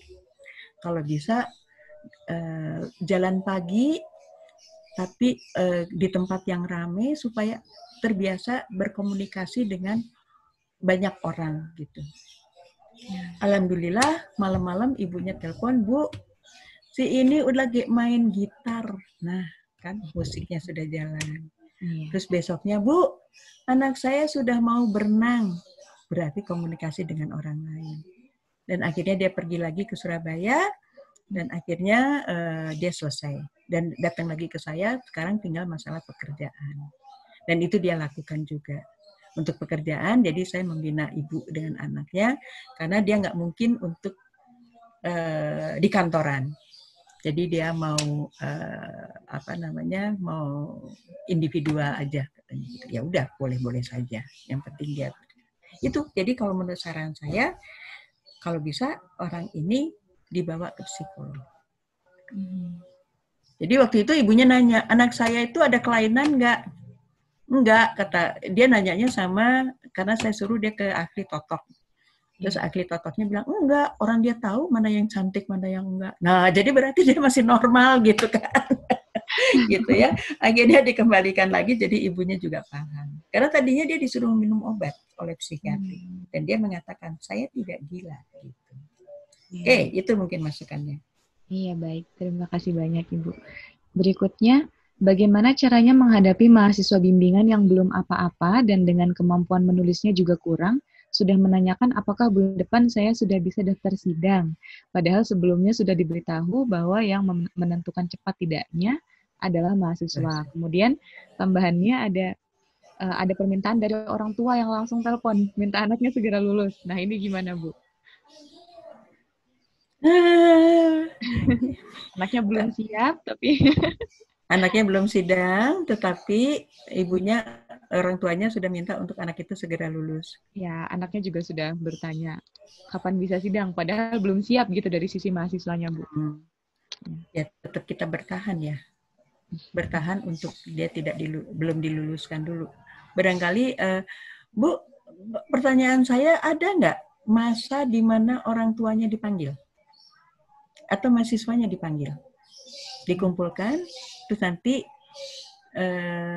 kalau dikumpulkan, terus nanti orang tuanya dipanggil untuk diberitahu. Ada nggak acara itu? Di Telkom maksud aku.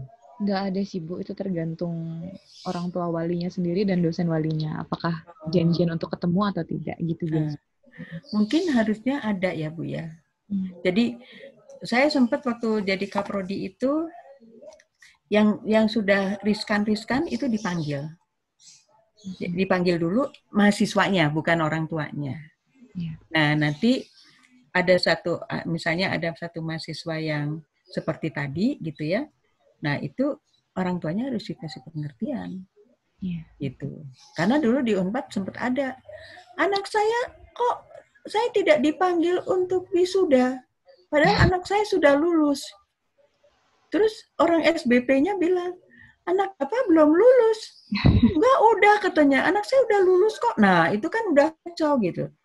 Akhirnya saya ketemukan anak itu, terus saya bilang, jadi gimana dong, Bu?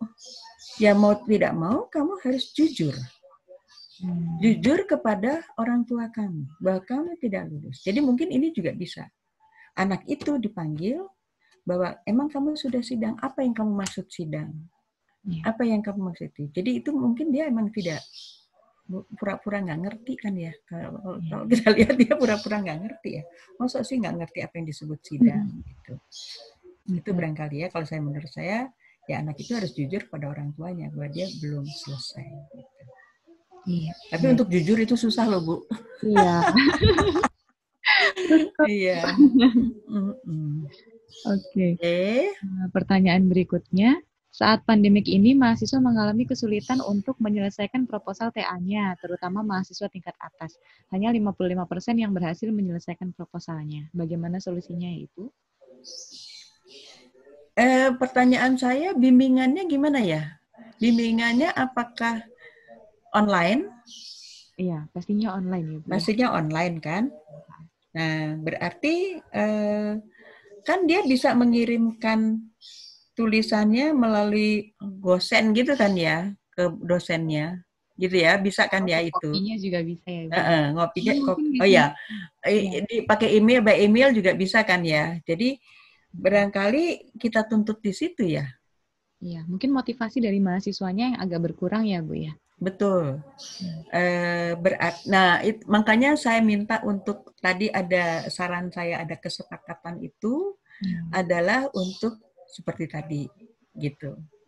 Jadi memang buat universitas dilema ya. Di satu sisi kalau banyak yang DO kan nama universitasnya jelek gitu ya. Tapi di sisi lain mahasiswanya seperti itu.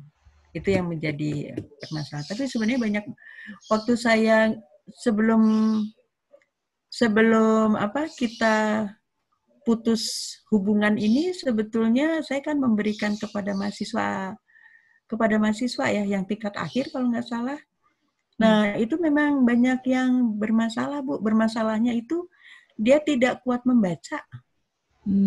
Membaca untuk lama tuh susah banget gitu. Saya sempat menterapi mahasiswa S2 untuk membaca, Bu. Dia membacanya bisa, tetapi dia tidak paham. Jadi berarti tidak membaca kan? Nah, itu akhirnya mau tidak mau di-treatment. Dan sekarang dia sudah selesai gitu. Setelah di-treatment, dia bisa menangkap isi dari materi yang dia baca, akhirnya itu dia lulus gitu. Itu sih Bu, kalau saya bilang. Jadi untuk anak ini ya harus dilihat dulu ya apa yang menjadi masalah ya. Iya betul, dan kesepakatan di awal tadi itu penting ya Bu ya? Iya, jadi kesepakatan di awal itu, jadi dia udah tahu risikonya gitu. Iya, betul. Oke, pertanyaan berikutnya, bagaimana cara membimbing baik dari segi kualitas maupun kuantitas, kemudian sebesar apa effort yang harus dikeluarkan oleh dosen pembimbing dan mahasiswa agar sama-sama memiliki rasa saling membutuhkan?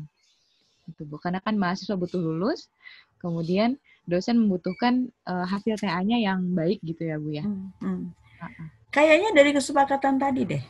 Okay. Jadi kalau ada kesepakatan, misalnya kita tahu, kita kenalkan tadi yang saya bilang, tolong lihat kompetensi dari setiap mahasiswa. Jadi kita tahu dulu mahasiswa yang kita bimbing itu seperti apa. Jadi kalau kita udah tahu bahwa kualitas kompetensi mahasiswa kita, berarti kita sudah punya rencana sendiri untuk setiap orang, mungkin berbeda-beda. Tapi mungkin ada juga, misalnya kalau dari 30 orang, ada 5 yang sama, itu berarti kita satu pikiran gitu. 3 orang yang sama itu satu pikiran gitu ya. Jadi kalau misalnya yang kita tahu anak itu pintar, cerdas, gitu ya, itu berarti kita langsung meminta dia untuk bikin, kamu saya tantang, kamu berani nggak bikin ini, nah gitu. Jadi untuk memotivasi dia. Saya tantang bikin ini, karena kalau kamu bisa bikin ini, berarti kamu akan bisa lebih cepat gitu. Pasti dia akan, atau kita tanya, kamu mau cepat atau santai aja gitu. Tapi kalau ditantang gitu, mungkin dia akan menjawabnya santai gitu ya. Jadi lebih baik jangan ditantang. Kamu ingin tepat waktu atau tidak gitu ya. Tepat waktu, saya mengharapkan tepat waktu enggak. Kalau mengharapkan tepat waktu, yuk kita bikin ininya, jadwalnya gitu. Dan harus ada kesepakatan yang kuat antara mahasiswa dan dosen. Kalau ada kesepakatan yang kuat, effortnya si dosen nggak terlalu berat. Karena kan tugas akhir itu sebetulnya kerja mandirinya si mahasiswa kan, bukan kerjanya si dosen gitu. Jadi kalau ada kesepakatan yang kuat, mungkin effortnya dosen mah enak.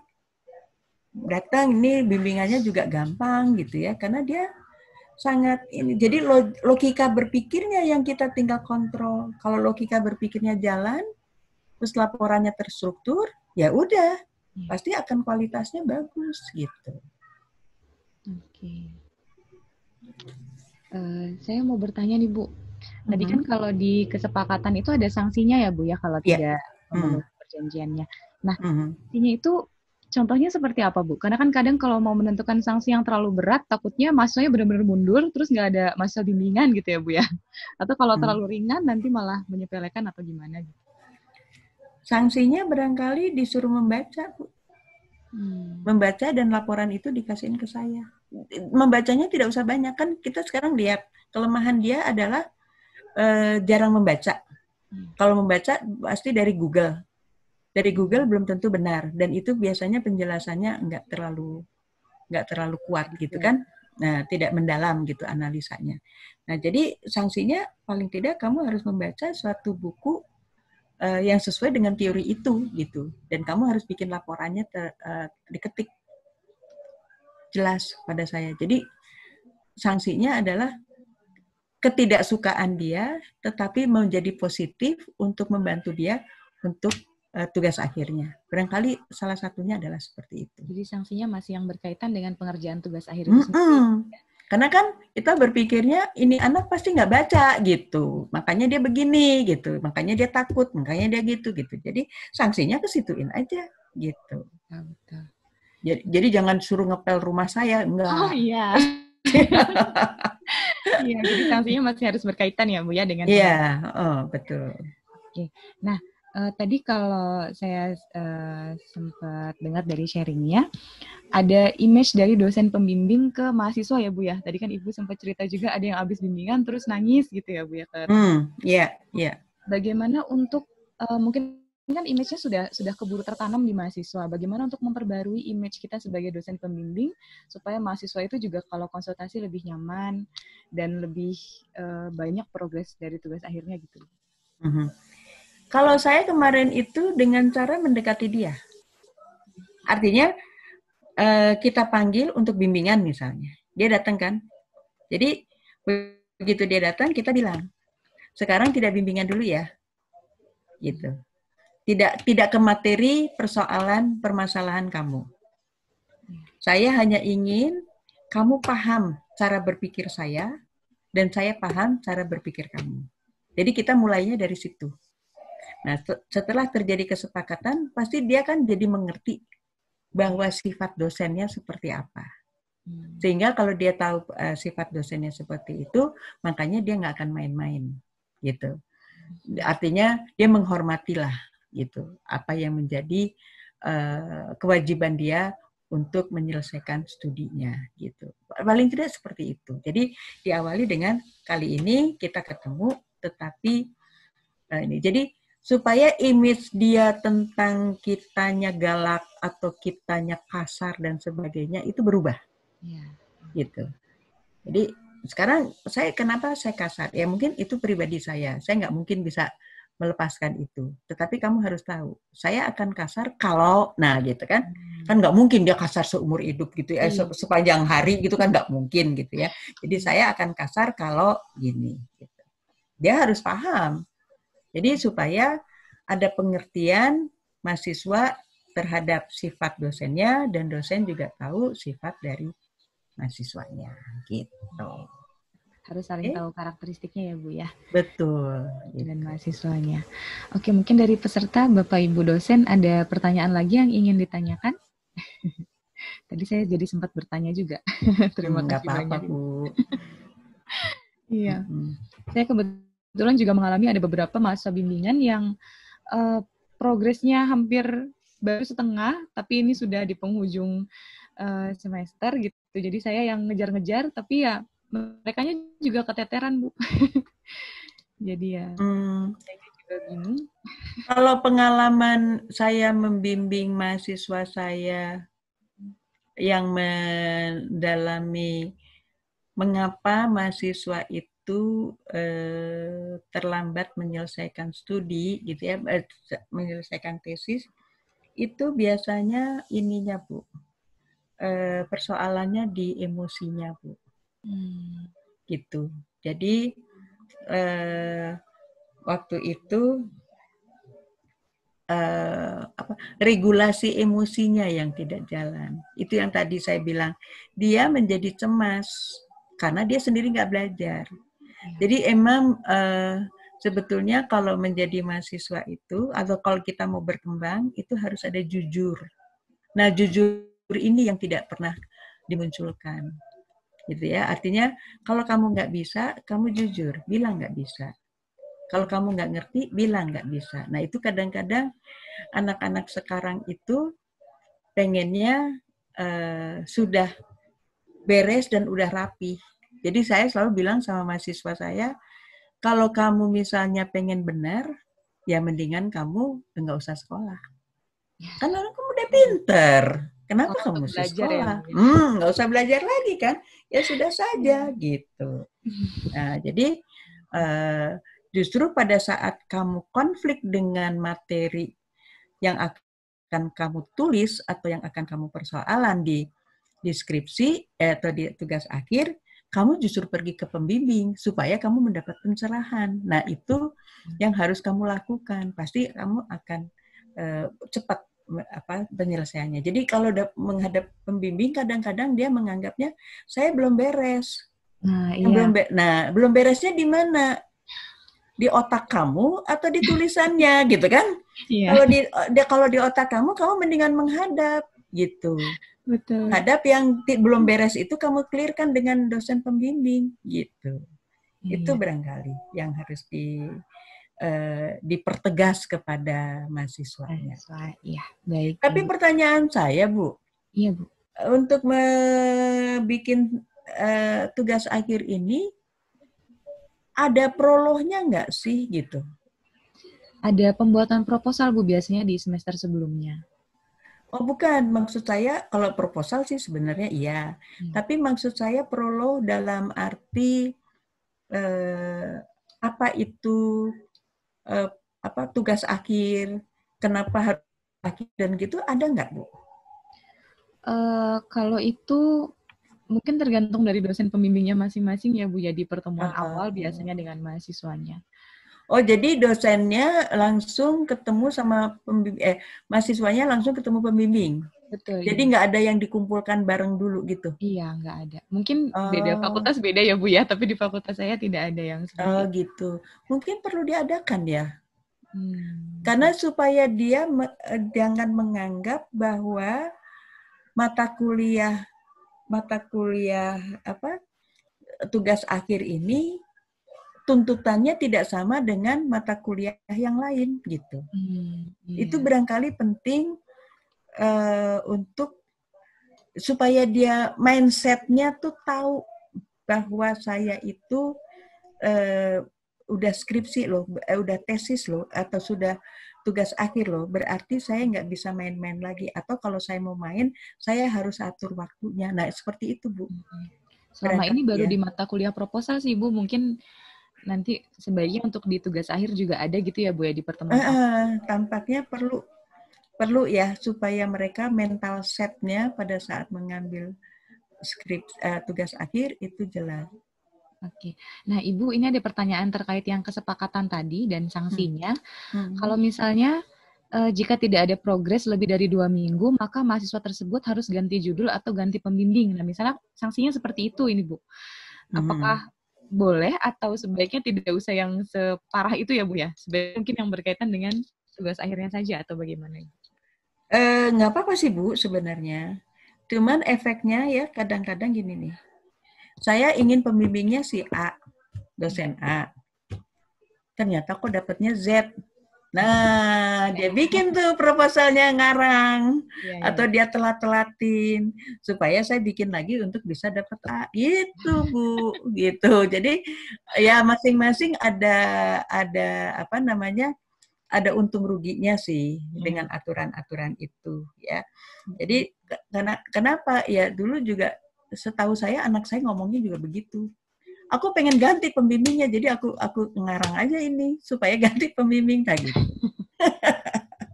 itu kelemahannya gitu. Boleh sih, tapi sebenarnya boleh. Karena kadang-kala kan suka bimbingannya tuh menjadi tidak efektif karena dosennya bagaimana, atau mungkin judulnya memang tidak sesuai, atau judulnya nggak menguasai. Jadi itu yang mungkin dosen-dosennya juga harus menulis dia minatnya, proposal itu disesuaikan dengan pembimbingnya. Udah begitu belum, Bu? Sudah sih, Bu. Sudah ya, mestinya sudah ya.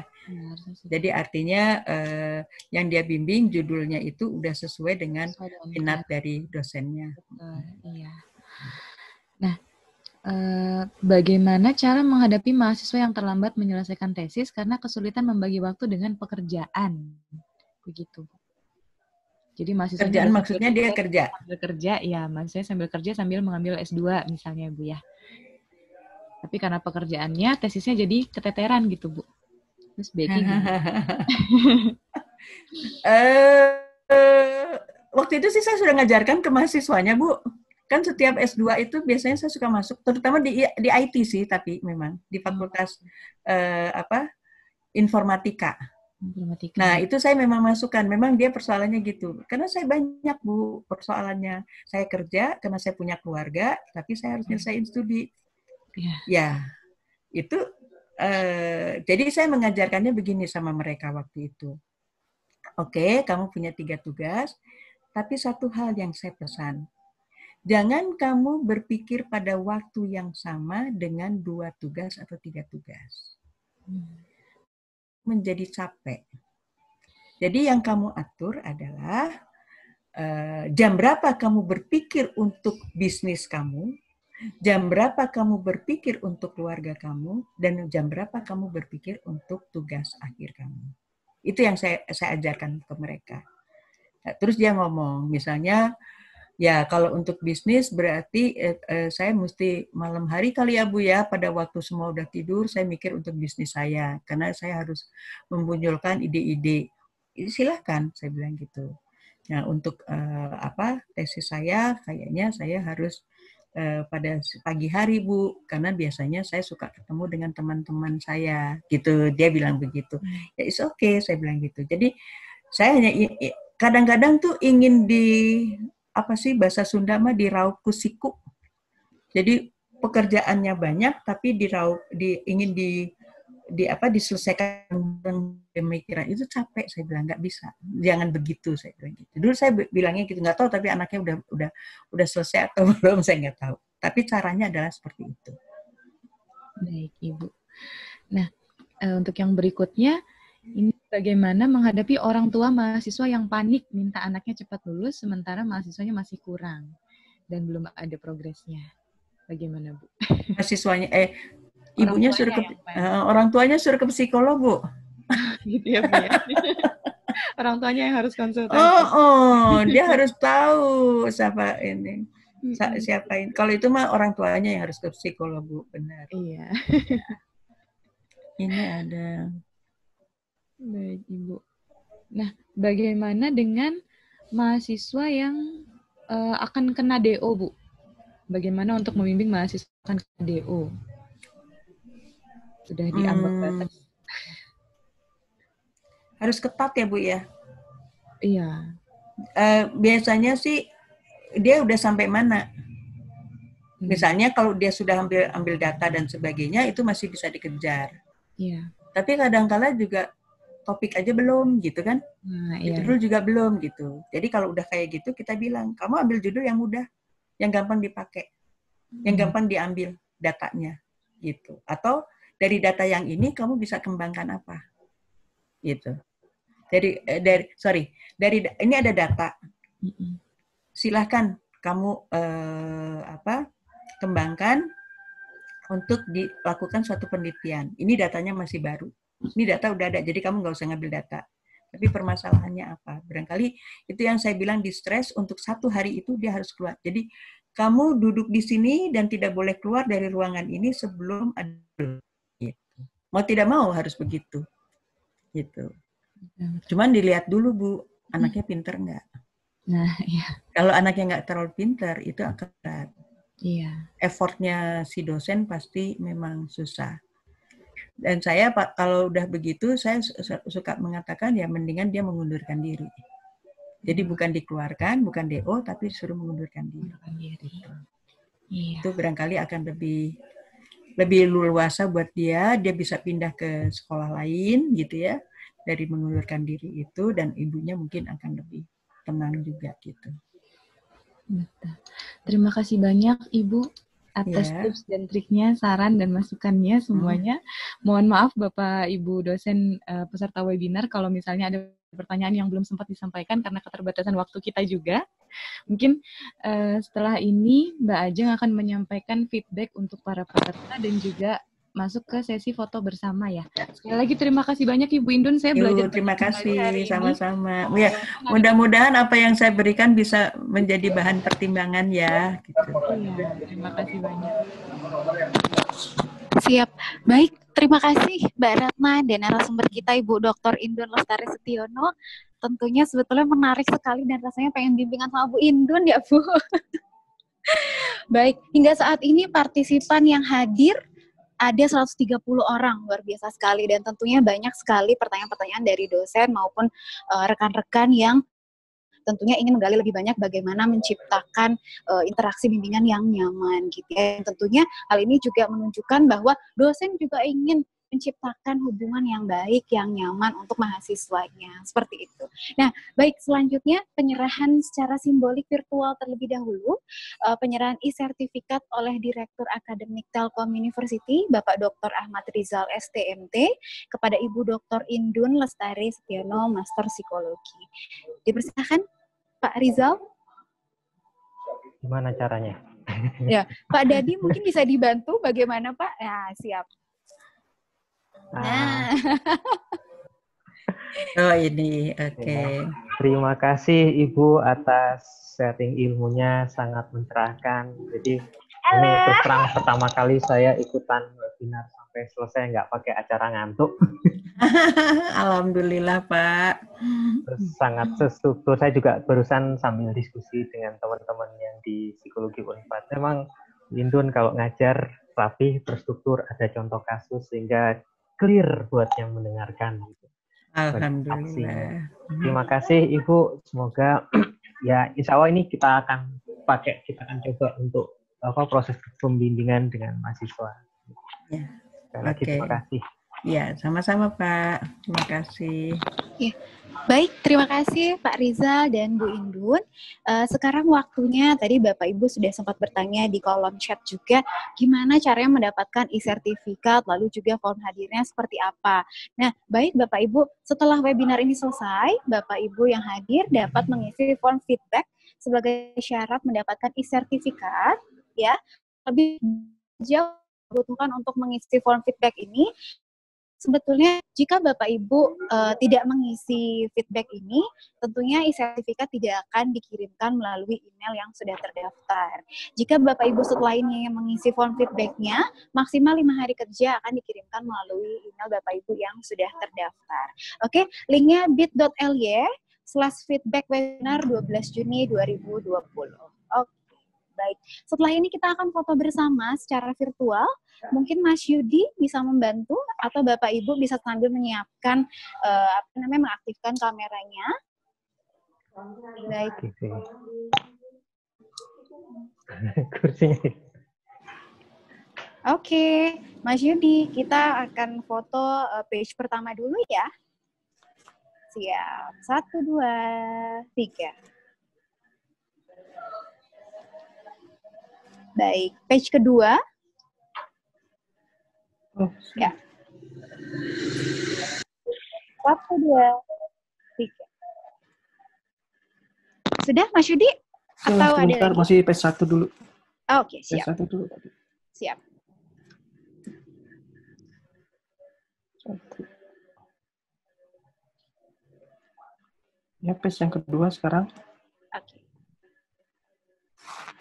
1, 2, 3.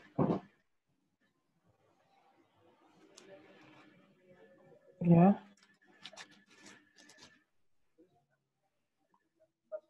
Page ketiga. 1, 2, 3.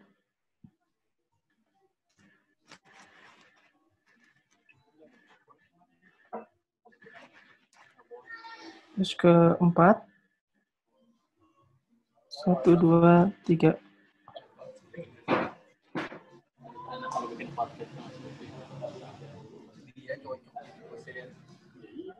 Page kelima.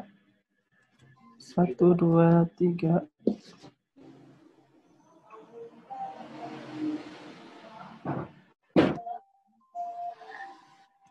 Page ke-6. 1, 2, 3.